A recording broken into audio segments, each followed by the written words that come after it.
adab di dalam menuntut ilmu. Adab secara zahir. Yang kedua adab secara batin. Yang zahir itu yang pertama punya wudu dulu, Pak.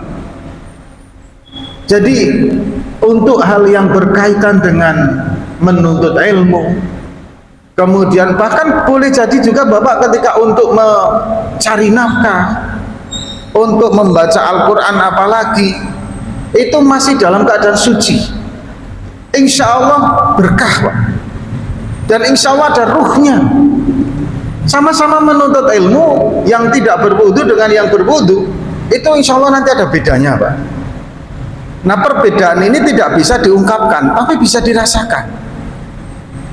Ilmu-ilmu yang ketika menuntut memakai wudu dengan ilmu yang ketika menuntutnya tidak memakai wudu, itu konsepnya nanti ketika mengajar, ketika seperti ini aja, Pak.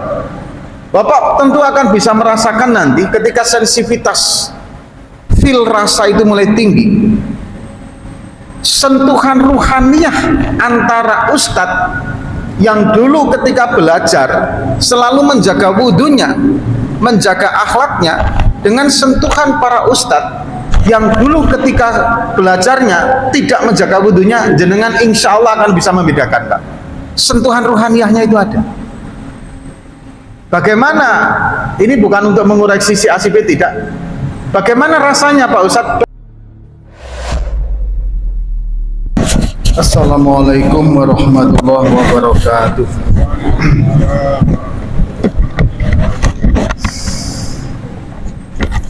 A'udzu billahi minasyaitonir rajim. Bismillahirrahmanirrahim. Alhamdulillahi rabbil alamin. Nahmaduhu wa nasta'inuhu wa nastaghfiruh. Wa na'udzu billahi min syururi anfusina wa min sayyiati a'malina. May yahdihillahu fala mudhillalah wa may yudlil fala hadiyalah. Allahumma sholli wa sallim ala sayyidina Muhammad wa ala alihi wa ashabihi wa man tabi'ahu bi ihsanihi ila yaumil qiyamah, amma ba'd. Yang kami muliakan para alim, para ulama, para kiai, para ustadz, para imam masjid, dan tentunya para guru-guru kita semua. Yang kami hormati Ketua Pengurus Masjid Al-Uswah beserta kepengurusannya, dan yang kami hormati hadirin Bapak Ibu semua yang alhamdulillah istiqomah hadir dalam pengajian rutin kita setiap Ahad malam Senin. Hadirin, marilah kita bersyukur kepada Allah Subhanahu wa taala atas segala nikmat, rahmat, hidayah yang Allah berikan kepada kita. Atas nikmat-nikmat tersebut mari kita memuji kepada Allah Subhanahu wa taala dengan mengucapkan alhamdulillahirabbil alamin.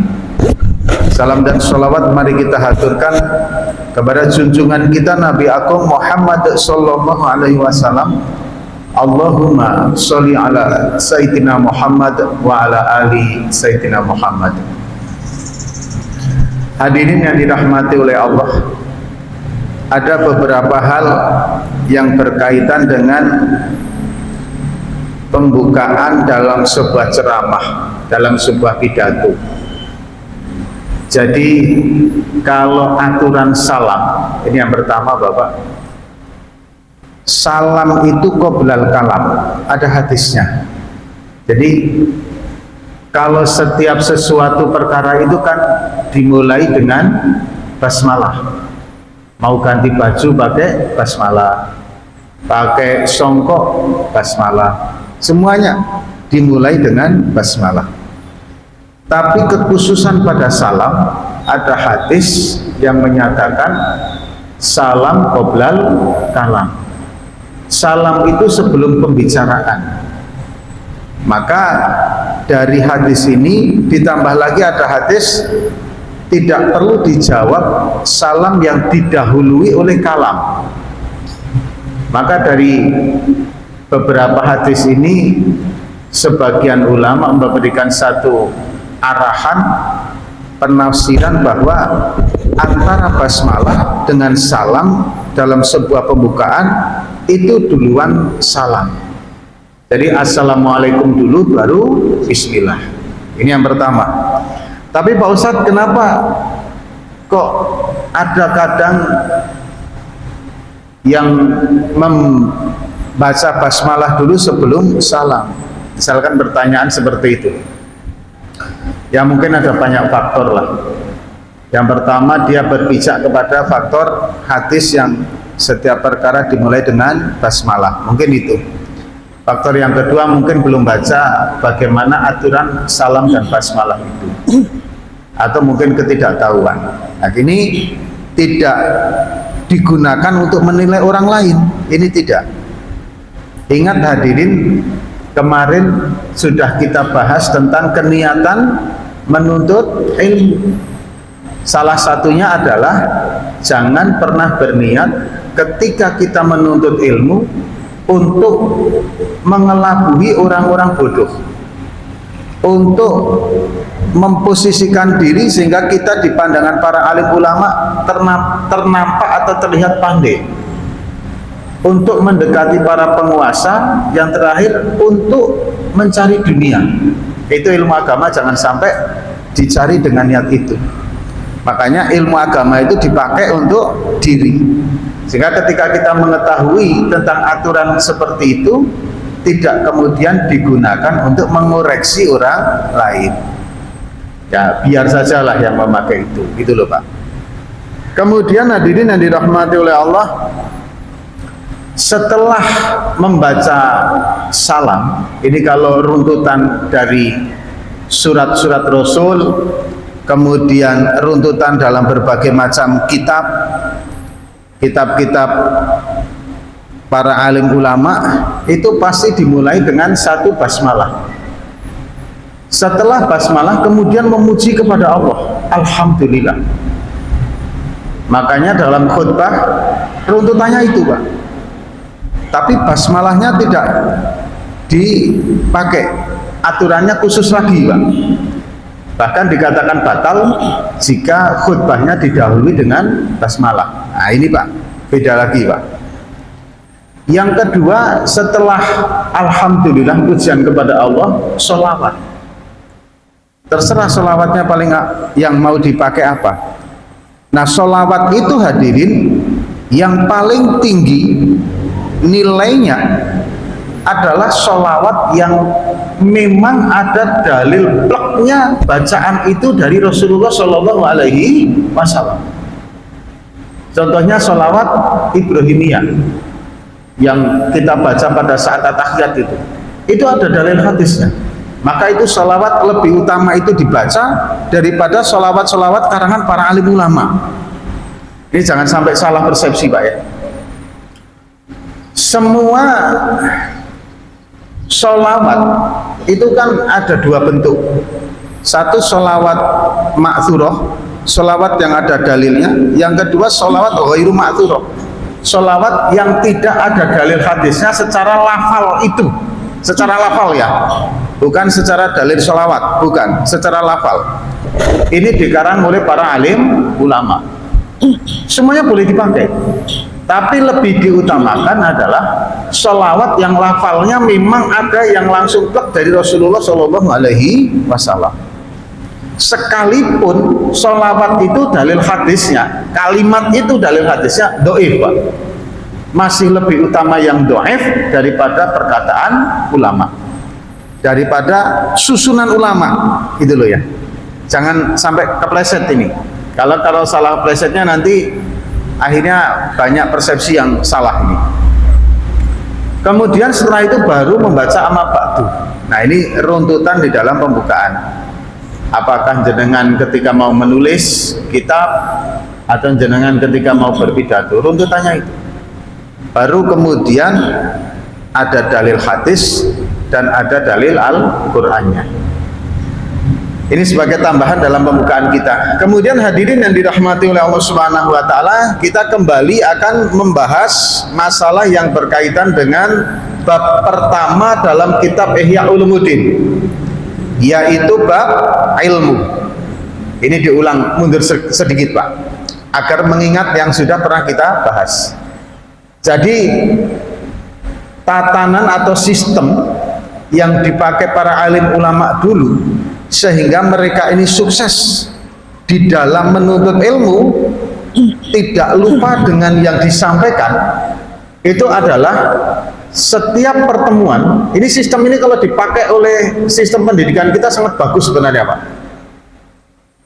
10 sampai 15 menit pertama itu adalah takror, mengulang pelajaran yang lalu. 10 sampai 15 menit. 30 sampai 35 menit itu untuk membahas tambahan pelajaran yang baru. Kemudian sama 10 sampai 15 menit sebelum beranjak, kita ingat kembali, ulang lagi agar ta'athur fil qalbi, agar membekas dalam hati dan pikiran kita apa yang sudah dibahas dalam 30 sampai 35 menit tadi. Diulang. Kalau ingin lebih ta'assur lagi Pak, apa yang dibahas itu Pak, di 10 menit sampai 15 menit terakhir itu dicatat, diingat-ingat, catat. Kalau Bapak sekarang pakai HP ya tinggal catat aja, di HP itu kan ada catatan. Pertemuan dengan Ustadz Fauzi misalkan, tanggal berapa, bulan apa, ini pembahasannya, diingat-ingat. Apa yang jenengan ingat itu yang dicatat. Kalau jenengan lupa, nggak usah dicatat, kan lupa kok ya kan itu. Lagian kalau lupa mana bisa mencatat Pak, lupa kok ya kan itu kan. Yang diingat itu dicatat. Nah itulah yang kemarin kita bahas. Sir dalam pembagian ilmu di situ akan nampak seberapa Allah Subhanahu wa taala membagi ilmu kepada kita semua pada pertemuan kali ini, atau pada pertemuan itu kita baru kemudian bisa membaca, bisa menampakkan apa yang kita dapatkan Pak.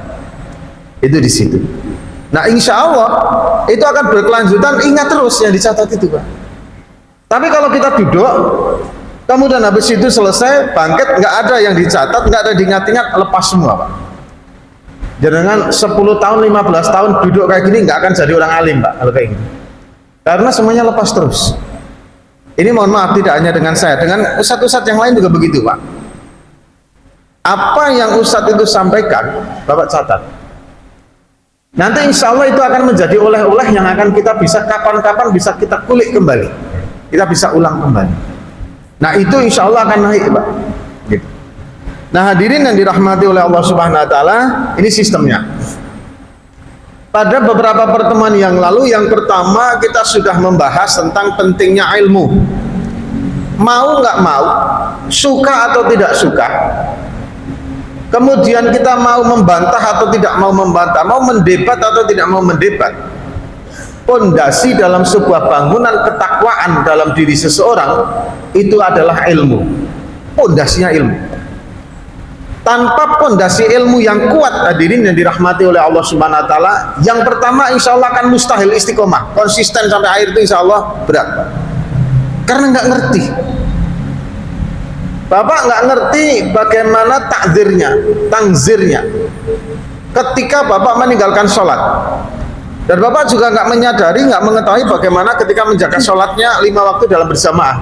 Kalau nggak tahu sama sekali, nggak ngerti nilainya, maka Anda pasti insya Allah akan meremehkan sholat Pak. Sehingga meninggalkan sholat itu ya aman-aman aja, karena nggak mengetahui bagaimana ancaman orang yang meninggalkan sholat. Nah ini ilmu. Maka Rasulullah menyatakan, man arada dunya bahwa bil ilmi, wa man arada akhirah bahwa bil ilmi, wa man aradahuma bahwa bil ilmi. Ini nasihat Rasul. Kalau kalian menginginkan dunia, raihlah dengan ilmu. Kalau kalian menginginkan akhirat, raihlah dengan ilmu. Kalau kalian menginginkan keduanya, raihlah dengan ilmu. Ini bagaimana pentingnya ilmu dalam sebuah fondasi kehidupan seseorang, Pak. Dan harus sungguh-sungguh intensif. Kemudian ilmu dan ibadah bagaimana korelasinya, kita sudah membahasnya kemarin. Kemudian hadirin yang dirahmati oleh Allah Subhanahu wa taala, sebagai permulaan dari sentuhan Imam Ghazali rahmatullahi alaihi kepada kita di dalam mempelajari tulisan-tulisan beliau itu adalah kita sudah membahas 6 perkara yang diberikan kepada kita sebagai sebuah pertanyaan. Perkara apa yang paling dekat? Perkara apa yang paling jauh? Perkara apa yang paling besar? Perkara apa yang paling berat? Perkara apa yang paling ringan? Dan perkara apa yang paling tajam? Perkara paling ringan itu meninggalkan sholat, Pak.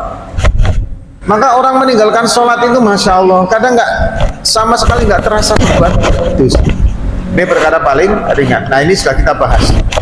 Kemudian pertemuan yang lalu kita sudah membahas tentang adab di dalam menuntut ilmu. Sebenarnya adab menuntut ilmu banyak sekali, Pak.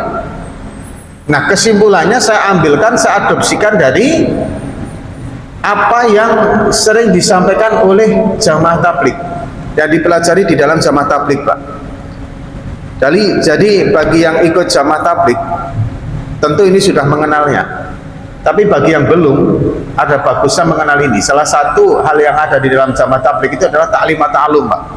Belajar dan mengajar. Makanya kebanyakan orang yang ikut jamaah tabligh, di samping orang itu akan memperbaiki kualitas sholatnya, muncullah giroh semangat dakwahnya, dan akan muncul giroh semangat menuntut ilmunya. Kemudian yang terakhir, biasanya orang-orang di jamaah tabligh paling senang kalau ikut memuliakan orang gitu. Kadang ada satu masjid tatkala begini ada pengajian, tahu-tahu kita keluar sandal itu sudah tersusun rapi gitu loh, Pak. Nah, ini kadang ada yang memang karena memang 4 hal ini yang akan sering disampaikan dan terus diulang-ulang. Zikir ibadah di dalam program jamaah tabligh itu, ta'lim wa ta'allum, dakwah wa tabligh, kemudian memuliakan sesama kaum muslimin. Nah, saya ambil dulu yang ta'lim wa ta'allum. Kalau saya sampaikan hadisnya panjang, Pak, banyak, Pak, ini, Pak. Tapi kita menyampaikan yang sudah jadi aja, yang sudah dihimpun oleh para alim ulama. Kenapa ini nanti ada di pembahasan, nanti ada. Hadirin yang dirahmati oleh Allah, yang pertama adab secara zahir, yang kedua adab secara batin. Yang zahir itu yang pertama punya wudhu dulu, Pak. Jadi untuk hal yang berkaitan dengan menuntut ilmu, kemudian bahkan boleh jadi juga Bapak ketika untuk mencari nafkah, untuk membaca Al-Quran apalagi, itu masih dalam keadaan suci, insya Allah berkah, Pak. Dan insya Allah ada ruhnya. Sama-sama menuntut ilmu, yang tidak berwudu dengan yang berwudu, itu insya Allah nanti ada bedanya, Pak. Nah, perbedaan ini tidak bisa diungkapkan, tapi bisa dirasakan. Ilmu-ilmu yang ketika menuntut memakai wudu dengan ilmu yang ketika menuntutnya tidak memakai wudu, itu konsepnya nanti ketika mengajar, ketika seperti ini aja, Pak.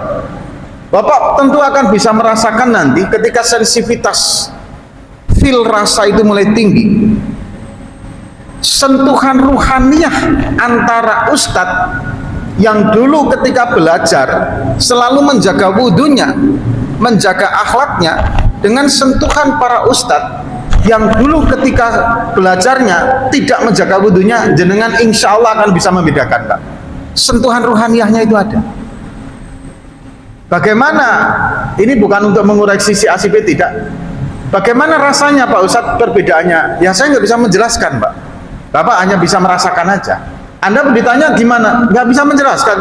Semuanya baik, ustadz-ustadznya baik semua. Semuanya baik, nggak ada yang julid, nggak ada yang buruk, nggak ada yang jelek.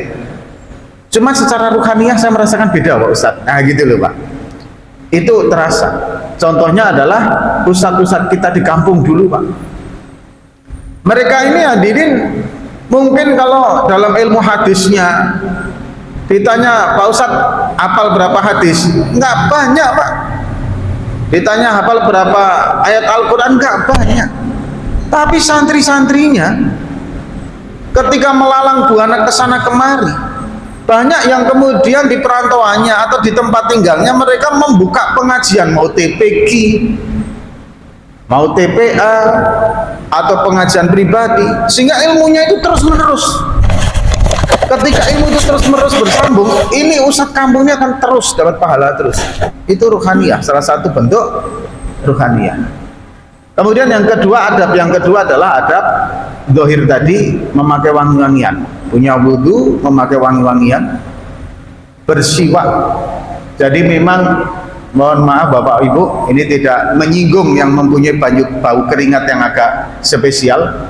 Mohon bisa mengoreksi diri, kira-kira bau keringat saya itu bagaimana, sehingga nanti kalau masuk masjid bisa mengontrol, oh saya harus mandi dulu, saya harus bersih dulu. Jangan sudah bau keringatnya luar biasa, Bapak sholat di masjid, memang kawan tetangga sampai nggak akan ngomong, tapi terpengaruh khusyuknya.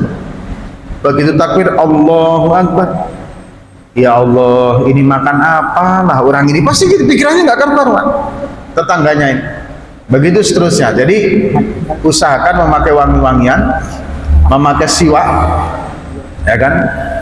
Tapi kalau memakai siwak itu ya dijaga kebersihannya juga. Mentang-mentang pakai siwak kayu arok, begitu dipakai nggak pernah dicuci, ya kan gitu kan. Nah ini ya salah juga Pak, ya kan. Kemudian duduk iftiros dan rapat-rapat. Iftiros itu memang duduk spesial. Walaupun dari awal sampai akhir kita cuma mengambil sunnahnya saja, niat belajar sunnah, nggak sampai lama, kita disunahkan juga untuk duduk iftiros. Kemudian hadirin yang dirahmati Allah, ada batin. Nah ini yang agak penting sekali juga Pak. Yang pertama adalah ta'zim al-ihtiram, mengagungkan dan memuliakan. Mengagungkan tanpa mengkultuskan ustadznya. Nah ini nanti akan saya sampaikan juga ini tentang bagaimana kriteria kita memilih guru. Kemudian hadirin yang dirahmati oleh Allah Subhanahu wa taala, memuliakan tempatnya, ustadznya, buku-bukunya. Kalau saya diajarin itu cara memegang kitab, kalau nggak di dada, di atas kepala. Dan ini mungkin bapak-bapak, saya yakin dulu ustadz-ustadz kita ngajarin seperti itu. Kalau nggak di dada, di atas kepala. Jangan membawa kitab itu selambe aja Pak, kamu membawa gorengan, nggak bisa. Yang kedua hadirin yang dirahmati oleh Allah Subhanahu wa taala adalah tasdik wal yakin. Apapun yang disampaikan oleh Rasulullah SAW, yakini, imani, meskipun kadang kita tidak sesuai nalar logika kita, nggak usah dibahas, yakini saja Pak. Yakini, imani, benarkan, udah selesai. Kita ini dididik untuk sami'na wa atokna, saya dengar, saya taati, bukan sami'na wa tafakarna. Kami dengar, kami pikir-pikir, jangan Pak. Apalagi sami'na wa seminarna, waduh enggak, dan lain sebagainya. Kami dengar, tapi kami seminarkan dulu Pak. Oh enggak bisa Pak. Agama dengar, taati, yakini, benarkan, selesai dalam hati kita. Misalkan Bapak mendengar yang sering saya sampaikan itu, yang apa, kalimatani khafifatani fil lisan thaqilani fil mizan, subhanallah wa bihamdihi subhanallahil azim. Dua kalimat ringan di lisan, berat di timbangan, yaitu subhanallah azim, subhanallah wa bihamdihi subhanallahil azim. Yakini itu, karena itu hadis dari Rasulullah SAW. Atau misalkan barang siapa yang membaca surat Yasin, maka akan mendapat ini. Kayaknya hiperbol dan kita nggak mendapatkan di dunia. Yakini kita pasti dapat itu, pasti dan pasti. Lebih pasti janji Allah itu daripada matahari terbit dari timur. Itu hal yang berkaitan dengan agama. Nggak usah dipikir-pikir, karena jangkauan akal pikiran kita ini terbatas sekali, sangat terbatas sekali. Kenapa subuh 2 rakaat, duhur 4 rakaat? Oh, udah nggak usah dibahas, tinggal jalani, selesai gitu. Jalani, selesai. Kenapa takbir itu harus mengangkat tangan? Nggak usah dibahas. Memang sunnah Rasulullah seperti itu, ya saya contohin, selesai gitu. Saya mencontoh Rasul, selesai. Yang diajarkan lewat para kiai, para ustadz-ustadz kami, selesai, nggak usah dibahas. Kalau dibahas terus nanti kita malah tasalsul. Tasalsul itu berantai terus, yang kemudian kita tidak akan menemukan ujung akhirnya Pak. Gitu. Membaca Al-Quran, membaca tanpa mengetahui isinya saja sebagai ibadah. Sudah, baca saja. Kalau ada orang yang ngomong percuma baca Al-Quran kalau nggak ada isinya, nggak perlu didengerin itu. Itu konsep di dalam taklim ilmu agama itu seperti itu. Beda dengan taklim di dalam masalah ilmu duniawi. Ada penelitian-penelitian terus, Pak. Contoh misalkan hadirin, sebuah virus datang, maka diteliti, menguak terus. Kalau untuk agama ini, ketika kita memang tidak mempunyai ilmu yang mumpuni untuk menafsirkan dan terus meneliti, cukup dengarkan, imani, taati, jalankan, yakini, sudah selesai. Kalau yang sering jadi iktibar pelajaran kan cerita di dalam surat Al-Baqarah. Ini sudah pernah saya sampaikan juga. Ketika ada seorang laki-laki membunuh pamannya untuk mendapatkan harta waris. Nah, laki-laki ini kemudian setelah membunuh dia playing victim, seakan-akan menjadi pihak yang terdolimi. Nah, ini hati-hati sekali, Pak. Banyak orang yang memakai playing victim, seakan-akan didolimi, seakan-akan dianiaya, seakan-akan disakiti. Biasanya ini muncul dalam pesta-pesta demokrasi ini, Pak. Ada beberapa tokoh yang kadang merasa didolimi, dianiaya, disakiti. Ya mohon maaf, Pak, didolimi kayak gimana? Orang kekayaannya miliaran kok, Pak, ya kan? Kemudian dan lain sebagainya, Pak. Katanya didolimi oleh negara ini. Didolimi apa? Kekayaannya luar biasa, anaknya juga naiknya mobil semua, Pak. Mending itu daripada kita-kita ini ya, Pak ya. Nah, datang ke pengajian aja untuk beli bensin, kadang ada, kadang tidak kok, ya kan gitu, Pak ya. Nah, ini baru didolimi kan gitu, Pak ya. Nah, hadirin yang dirahmati oleh Allah Subhanahu wa taala. Kemudian dia tanya kepada Nabi Musa alaihissalam, tolong berikan putusan kepada orang yang membunuh paman saya. Turun wahyu, disuruh tanya kepada sapi. Wah, ujian keimanan. Nah, itu seterusnya, mari kita bahas. Kemudian adab yang ketiga selanjutnya adalah ta'atur fil qalbi. Masukkan, bekaskan dalam hati kita. Habis duduk kayak gini, diingat-ingat gitu loh, Pak. Apa yang kita bahas tadi itu diingat-ingat. Dengan siapa aja, maka jenengan nanti keluar akan ingat. Tapi kalau kita tidak pernah untuk menta'athurkan fil qalbi, tidak ada keniatan untuk mengesankan dalam pikiran kita, begitu selesai, ya sudah, bangkit gitu aja. Coba diingat-ingat terus apa yang dibahas tadi, diingat-ingat terus sampai rumah. Maka Anda akan mendapatkan ilmu itu, Pak. Walaupun jenengan mendapatkannya tidak lengkap. Artinya tidak dari 1A sampai Z-nya itu nggak dapat. Nggak masalah. Seberapapun itu pembagian Allah untuk kita, Pak. Dan kita harus sadari itulah rezeki kita tentang ilmu hari ini gitu loh. Makanya para alim ulama dulu itu, Pak, di dalam sakunya itu selalu ada pena dan kertas, Pak. Pena dan kertas. Ada ilmu sedikit, catat. Ilmu sedikit, catat. Masukkan. Sehingga dia nanti suatu saat akan mengingat-ingat itu. Ingat terus ilmu-ilmu itu, Pak. Nah, ini harus metode ilmu seperti ini harus dipakai. Karena kita memang mempelajari ilmu itu untuk ini. Yang terakhir niatnya adalah niatul amal wa tabligh. Ada keniatan untuk mengamalkan dan menyampaikan ke orang lain. Apa yang kita dapatkan di sini, ini ada keniatan untuk mengamalkan dan menyampaikan. Menyampaikannya metode banyak. Ada man to man, face to face, offline, ada online yang seperti ini, Pak. Boleh saja. Bapak besok kalau mau memakai lagi, Ustaz, mohon maaf, saya mau potong-potong Ustaz, tapi dipotong yang bagus, jangan sampai timbul salah persepsi gitu, Pak. Ya silakan aja. Tapi jangan sampai kemudian timbul salah persepsi, dipotong yang jeleknya, kemudian sambung jawabnya belum saya sampaikan, jangan potongan, jadi nggak karu-karuan gitu.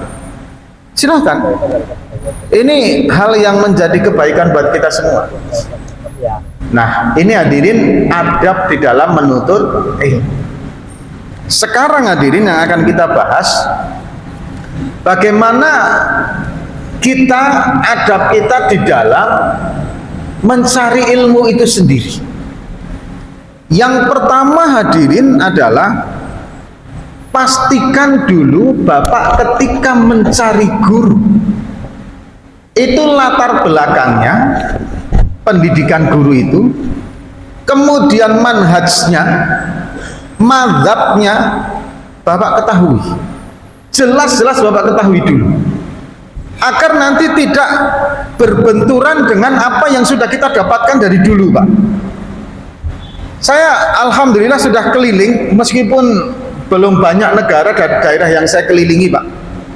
Tapi kesimpulannya, saya di Jawa, saya di Kalimantan, di Sulawesi, di Lombok, di Melayu sendiri, di Sumatera Daratan, itu hampir sama seluruh Indonesia ini, kiai-kiai dulu, ustadz-ustadz kampung kita dulu, itu satu mazhab, Pak, yaitu mazhab Syafi'iyah. Di Nusantara ini, dari Aceh itu, Pak, sampai Lombok, hampir sama mazhabnya, mazhab Syafi'iyah. Yang kedua, bermazhab, Pak, bermazhab. Saya di Kalimantan, saya jumpain orang, cara mengangkat tangan itu juga tetap sampai al-usbu ila udhunain, tetap sampai kepada kedua telinga, mazhab Syafi'iyah. Kemudian zikir berjamaah ada dalilnya, Pak Ustadz, ada dalam Bukhari, itu ada kok, Pak. Kalau nanti saya sampaikan besok, kalau Ihya ini katam, kita buka kitab Bukhari, Pak, sehingga nanti Bapak mempelajari Sahih Bukhari dengan sarahnya Fathul Bari, Pak. Kapan Pak Ustadz? Wallahu alam lah, Pak. Entah 7 tahun lagi atau 5 tahun lagi, ataukah kita masih punya umur atau enggak, ya wallahu alam. Ihya aja baru mulai, jenengan sudah mau minta Fathul Bari pula, ya kan? Nanti kita buka itu, sehingga nanti kita bisa melihat ternyata ilmu agama itu, ilmu agama itu bagaikan luasnya lautan yang tidak mempunyai tepian, Pak. Laut itu sudah luas, tidak punya tepian. Jadi kayak apa? Bahwa alam bisa apa? Habis umur kita belum selesai ilmu agama itu kita kaji, Pak. Nah, hadirin, kenali dulu agar apa? Agar nanti tidak berbenturan dengan yang sudah kita punya. Karena saya miris, Pak. Sekarang ini banyak kejadian, ada beberapa kejadian. Misalkan bapak gitu, dididik ustadz di kampung, mulai ustadz kampung itu, Pak, sabarnya alif 1 di atas A, alif 1 di kasro, di bawah I, A, I, U, huruf ba sampai huruf nun itu kadang kita masih keliru terus. Huruf nun kadang dibaca ba, huruf ba kadang dibaca nun, tapi telaten betul. Diajarin kabiro itu, Pak, Masya Allah, antara wama ana minal musyrikin dengan wama ana minal muslimin, itu kebolak balik itu berapa kali. Ustadznya sampai di sini ada kacang panjangnya, Pak, ya kan, membetulkan kita. Sholawat di tahiyat itu kebolak balik Sayyidina Muhammad sama Sayyidina Ibrahim itu berkali-kali, Pak. Sabar sekali Ustadz kita bertahun-tahun. Bahkan mereka ini, Pak, kalau bepergian nggak bisa jauh-jauh. Kalau ditanya kenapa sama nggak bisa pergi jauh, anak-anak santri saya siapa? Anak ngajar ngaji itu nanti siapa? Mudik saja, Pak, paling 2-3 hari 1 minggu. Habis itu pengen cepat-cepat balik karena ingat santrinya. Dan tidak digaji. Dulu paling banter dibawakan minyak tanah, Pak, ya kan? Lah kok yang perjuangan kayak gitu, begitu merantau di perkotaan, kenal 1 kali 2 kali kajian, pulang ustadznya langsung disalahin semua, Pak. Wah, ya repot tuh. Langsung nggak ada adabnya sama sekali sama ustadz kampungnya. Pak Ustadz ini keliru, nggak kayak gitu nih Pak Ustadz, ini gini, wah, langsung disalahkan semua ustadz. Padahal yang mendidik dia bertahun-tahun itu adalah ustadz. Padahal Imam Sayyidina Ali radhiyallahu an, beliau mengajarkan, saya ini anak abdun terhadap orang yang mengajarkan dia walau kana harfan. Saya ini adalah hamba terhadap guru yang mengajar saya meskipun itu 1 huruf. Itu Sayyidina Ali. Nah, sekarang Ali zaman sekarang ini bukan Ali inisial aja lah, ya kan, saya anggap inisial. Begitu ngaji 1 kali 2 kali duduk, pulang ustadznya dibantai, Pak. Ya kasihan gitu loh, adabnya hilang. Makanya ketika Bapak nanti memilih guru, pilihlah yang manhajnya ini sesuai dengan kita, agar kita nggak berbenturan. Latar belakangnya dia dari mana, latar belakang pendidikannya, guru-gurunya siapa, sanad gurunya kepada Rasulullah kita tahu, alumni mana tahu, sehingga nggak berbenturan dengan yang sudah ada. Contoh yang mudah itu dulu kita diajarkan ya ibu-ibu, untuk yang datang bulan itu jangan masuk masjid, jangan berdiam di masjid. Datang yang sekarang nggak apa-apa, nggak ada dalilnya itu pelarangan itu, ibu bingung gitu loh. Padahal dulu orang tua kita itu dulu mengajarkan memang untuk ikhtiar, hati-hati. Nah ini hadirin yang dirahmati oleh Allah Subhanahu wa Ta'ala, hati-hati memilih yang pertama guru. Kemudian yang kedua, dalam memilih nggak usah seideal sesempurna mungkin Pak. Kalau Bapak memilih guru, yang guru itu semua pelajaran yang dia sampaikan dia sudah amalkan, sampai kiamat Bapak nggak akan menemukan guru tipe itu Pak, nggak akan. Karena apa yang disampaikan guru itu juga sedang berlatih, berjuang untuk mengamalkan apa yang dia sampaikan. Maka kalau ada orang yang berkata begini, saya akan mencari guru tapi yang dia sudah amalkan apa yang dia sampaikan, kalau enggak saya cari guru, sampai kiamat Bapak nggak dapat guru itu Pak. Karena yang bisa amalkan apa yang sudah disampaikan hanya Rasulullah Shallallahu Alaihi Wasallam. Ini yang harus kita pahami. Jadi mencari guru dengan latar belakang begini, tapi tidak perlu yang sesempurna mungkin, yang perfect itu nggak usah. Kemudian hadirin yang dirahmati oleh Allah Subhanahu wa Ta'ala, itu gurunya. Yang kedua, kenali kitab yang dibahasnya. Ini kalau Bapak Ibu mau kajian rutin seperti ini Pak. Tapi kalau cuman sekali dua kali pengajian PHBI, peringatan hari besar dan lain sebagainya, nah itu suka-suka Ustadz itulah, kita dengar apa yang dia sampaikan, selesai sebagai tambahan ilmu pengetahuan gitu loh Pak. Misalkan kita hadirkan Ustadz A dari Jakarta gitu misalkan Pak ya, Ustadz B dari Jakarta gitu kan ya, walaupun yang disampaikan itu sudah pernah kita dengar, tapi untuk melatih rasa tolak kita, rasa hirau semangat menuntut ilmu kita, kita harus bagaikan pertama kali kita mendengar, selesai gitu. Nah kemudian jenengan tadi ingat-ingat, habis itu selesai. Itu tidak perlu kita sampai Pak Ustadz kitabnya apa ya yang Pak Ustadz tadi sampaikan, nggak perlu gitu juga Pak gitu kan, karena itu kan cuma sekali dua kali aja. Ini tinggal kita dengar kemudian kita ikuti kalau memang ada baiknya itu. Tapi kalau yang kajian secara rutin, mohon maaf, pastikan kitabnya itu apa, siapa pengarangnya, kitabnya apa, sehingga ketika kita melihat itu, misalkan ada kitab tafsir apa yang disampaikan, kitab fikih apa, kitabnya, manhajnya apa.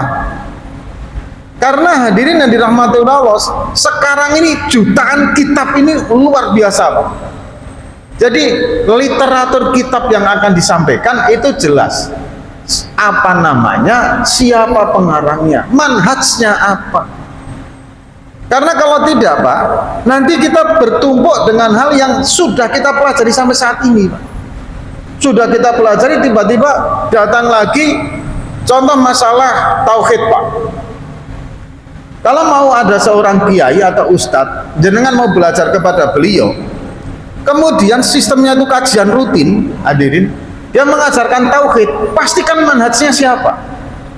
Kalau dia manhajnya Al-Asy'ariyah Al-Maturidiyah, berarti insya Allah sama dengan yang sudah kita pelajari dari dulu, yaitu sifat 20. Lanjutkan. Tapi kalau manhajnya itu Ibnu Taimiyah, rububiyah, uluhiyah, asma wa sifat, itu kalau jenengan nanti malah jadi perdebatan dalam diri, nggak kuat, mending nggak usah ikutin. Tapi kalau jenengan mampu, pandai secara dewasa untuk tidak bingung dalam tatanan memahami tauhid, silakan lanjut. Tapi kalau bingung, pilih salah satunya. Nah yang sudah kita pelajari dari dulu adalah Al-Asy'ariyah Al-Maturidiyah sifat 20, itu tauhid. Begitu juga dengan fikih, kita sudah terbiasa manhaj Syafi'iyah, maka ketika kita belajar fikih, manhaj Syafi'iyah aja Pak, ditekuni betul sampai Bapak alim. Jangan kemudian manhaj Syafi'iyah aja belum paham, Bapak belajar manhaj Malikiyah, campur aduk, bingung nanti kita. Apalagi ada gerakan sekarang, kembali kepada Al-Quran dan Al-Hadis menafikan madhab. Mohon maaf Pak, saya sampaikan keliru orang ini Pak, mohon maaf, ini pendapat pribadi saya. Kenapa hadirin? Ketika Anda mempunyai satu keyakinan untuk tidak bermadhab, saya tidak bermadhab Pak Ustadz, oke, fix, pegang omongan jenengan, maka Anda harus mengetahui betul hadis seluruh amalia ibadah yang akan Anda lakukan, karena Anda nggak bermadhab.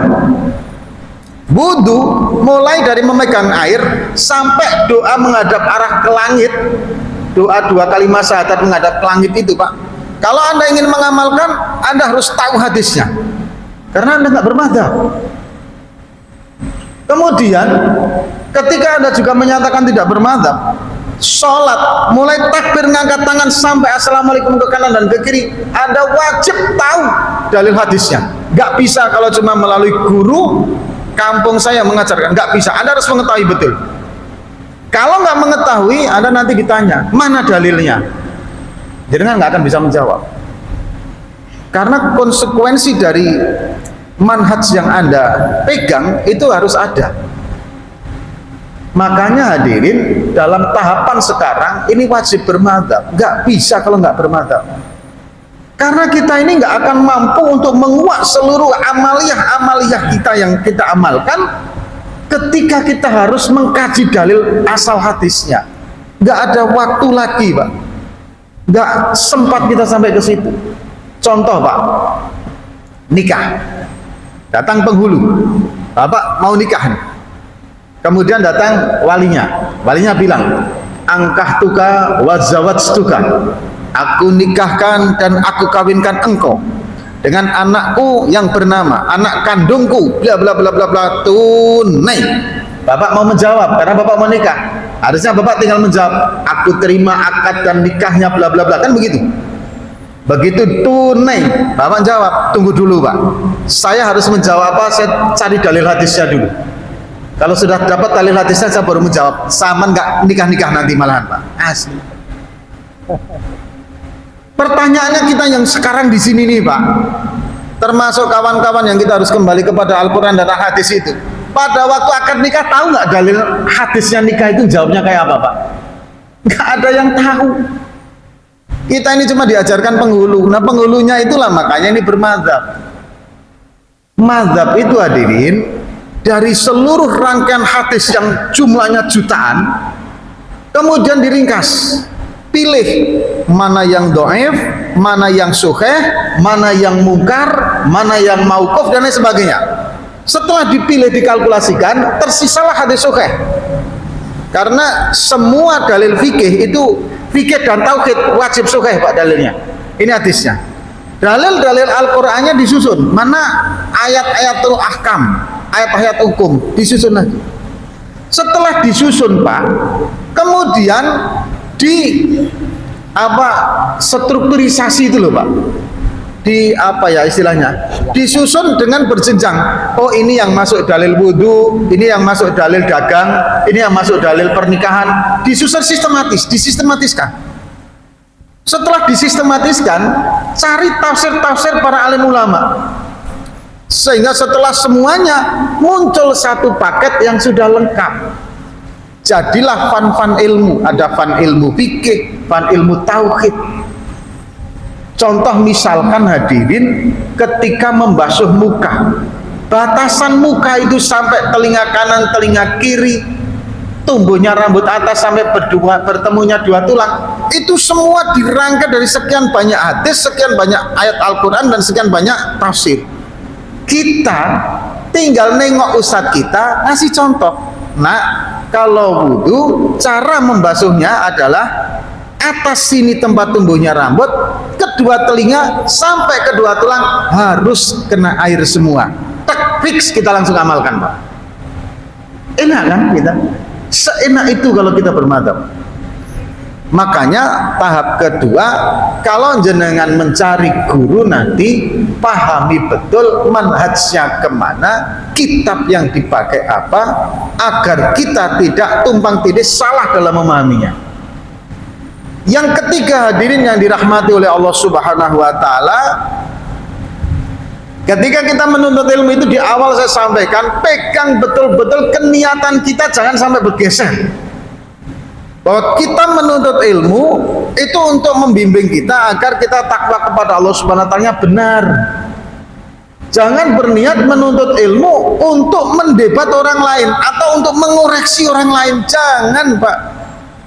Ini berkali-kali saya sampaikan. Yang terjadi sekarang kan repot, Pak. Mohon maaf. Saya itu sebenarnya hal-hal yang sudah ikhtilaf itu malas membahasnya, Pak. Karena memang sudah selesai pembahasan. Tapi kadang masih di otak-atik saja, Pak. Masalah 3 hari, 7 hari tahlilan yasinan ini kan masa klasik gitu loh, Pak. Ini kan sudah nggak perlu dibahas lagi kalau menurut saya. Ada yang bertanya, apakah Rasulullah Shallallahu Alaihi Wasallam mengerjakan? Tidak, saja bilang. Kalau tidak kan nggak usah dikerjakan. Nggak seperti itu juga. 3 hari, 7 hari, 40 hari tradisi atau syariah? Tradisi. Bukan syariah itu, Pak. Tradisi. Lantas ketika tradisi kenapa diamalkan? Yang pertama, masalah bid'ah ini saja, Pak. Masalah bid'ah itu yang berkaitan dengan ibadah. Kalau di luar ibadah nggak ada bid'ah. Ini mereka sendiri yang ngomong kayak gitu. Oke, saya sepakat itu. Contoh misalkan Bapak pakai HP, itu bukan ibadah. Maka boleh, dan pakai HP bukan termasuk bid'ah. Pakai mobil, radio dan lain sebagainya. Itu bukan kategori ibadah. Tradisi itu bukan ibadah. Kenapa dibid'ahkan akhirnya? Kan jadi kacau. Katanya bid'ah itu hanya dalam bentuk ibadah. Di luar ibadah tidak bid'ah. Oke. 3 hari, 7 hari, 40 hari itu tradisi bukan ibadah. Berarti kan harusnya nggak ada konsep bid'ahnya. Kan begitu tuh. Oke. Tapi di dalamnya kan ada amalan. Nah ini, Pak. Amalan ibadah dalam Islam itu ada yang memang teknis pelaksanaannya adalah dicontohkan oleh Rasulullah. Ada, Pak. Salat, Rasulullah berkata, "Shollu kama ra'aitumuni usolli." Salatlah kalian seperti ketika kalian melihat aku salat. Maka bentuk salat harus seperti Rasulullah, tidak bisa diganggu gugat. Wudu, berwudulah kalian seperti kalian ketika kalian melihat aku wudu. Maka wudu sama dengan Rasulullah, teknis pelaksanaannya, nggak bisa diganggu gugat. Untuk baca Al-Quran, untuk zikir, untuk sedekah, itu teknisnya Rasulullah SAW tidak menunjukkan secara pleknya, Pak. Bapak zikir kapanpun boleh, mau kayak gini ini sambil zikir boleh. Bapak sedekah, pulang dari situ masukkan ke kotak infak itu boleh sedekah. Bapak di sini bawa kopi, bawa teh, bawa gula, kasihkan Pak Muji tolong dimasakkan untuk sedekahnya, boleh. Karena ini konsepnya sedekah nggak dicontohkan secara plek. Zikir juga begitu, tidak dicontohkan secara plek yang zikir harus begini-begini jam-jam segini, enggak. Bebas kapanpun kita mau zikir. Nah, melihat tidak dicontohkan teknisnya secara plek, para alim ulama terdahulu melihat konsep 3 hari 7 hari sebagai sarana mengajak umat untuk berzikir, bersilaturahmi, bersedekah. Karena silaturahmi kepada teman almarhum oleh ahli waris termasuk birrul walidain, Pak. Saya misalkan anaknya Pak Ustadz Azman, kemudian beliau meninggal, beliau punya teman Pak Dedi misalkan gitu. Nah, saya ketika menyambung silaturahmi ke Pak Dedi itu termasuk birrul walidain saya kepada Pak Azman. Termasuk bapak-bapak menyambung tali silaturahmi kepada teman-teman saudara-saudara almarhum orang tua kita, itu termasuk birrul walidain. Nah, konsep itu banyak, sedekah juga begitu, masuklah ke dalam tradisi, teknisnya dimasukkan ke dalam tradisi itu, Pak. 3 hari, 7 hari, 40 hari dan sebagainya. Dan asbab itu setiap malam Jumat jutaan orang, ribuan masjid melantunkan kalimat la ilaha illallah. Jamaah tablik, mohon maaf, yang dikatakan sesat dan lain sebagainya, asbab jamaah tablik semua lorong-lorong dunia, gang-gang dunia didatangi oleh para dai-dai untuk mendakwahkan kalimat la ilaha illallah. Bayangkan metodenya seperti itu. Apa enggak hebat para alim ulama itu? Pertanyaan terakhir, apakah tradisi itu ada yang menjadi syariah? Ada, Pak. Akikah itu awalnya tradisi, Pak. Kafir Quraisy itu kalau dulu hadirin yang dirahmati oleh Allah mendapatkan anak, dia menyembelih, Pak. Darahnya dilumur-lumurkan kepada patung-patungnya.